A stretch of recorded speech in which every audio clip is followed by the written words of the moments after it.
A former Child Protective Services caseworker and investigator. Let's talk about Nurse Hannah. Nurse Hannah, that video of her going to Walmart, buying a bunch of crap, and then saying how it's 22 degrees outside, but it feels like 8. And her son, her little 2-year-old, is wearing a little thin little sweater, not even a coat, not a hoodie, just like a thin little sweater. The entire time this mother is complaining about how she's cold and she refuses to buy her son a coat. But in other videos she says how she spent, or they spent, because she has a husband, like $1,500 or something like that on her husband hunting gear. And I know times are hard and I am nobody to be judging somebody's financial situation, but that girl is making a ton of money off of use. But let's throw finances aside. As a mother, I would wrap my son in a blanket if I don't got enough money for a coat, if that's the excuse, right? I would have taken off my own jacket, my own coat, and put it on my child. Like, I get you saying $35 for a child's coat is too much, but you still had options. As a mother, I will take off the clothes off my back to make sure my children do not feel cold. And don't even get me started on that little boy flinching when his father was like handing him something. And then there's the video where her 2-year-old son is literally in the kitchen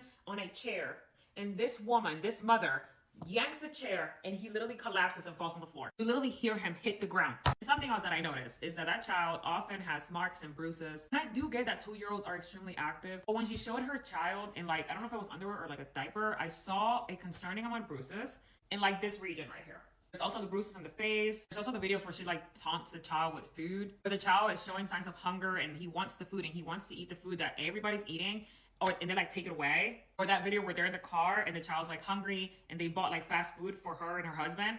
But then like she gives the child like a little piece of a nugget. And she's like, oh yeah, that's enough.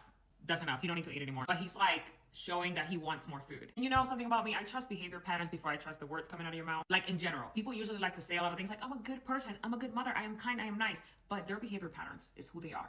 Something happened. Something's happened or something is happening. And the sad thing is that I was here. I was here for you, Hannah. I was in support of the 17 diaper story, but I could not support a mother who refuses to provide for her children's basic needs. And the saddest thing is that people were in the comments offering to buy the coat for your child. People were in the comments saying, I'll send you the $35 right now. I'll send you the money. Hell, I'll send you the money. And you didn't accept not one. But y'all got money for hunting gear. There's money for hunting gear, thousands of dollars in hunting gear. We need to bring back common sense parenting. Let's normalize that.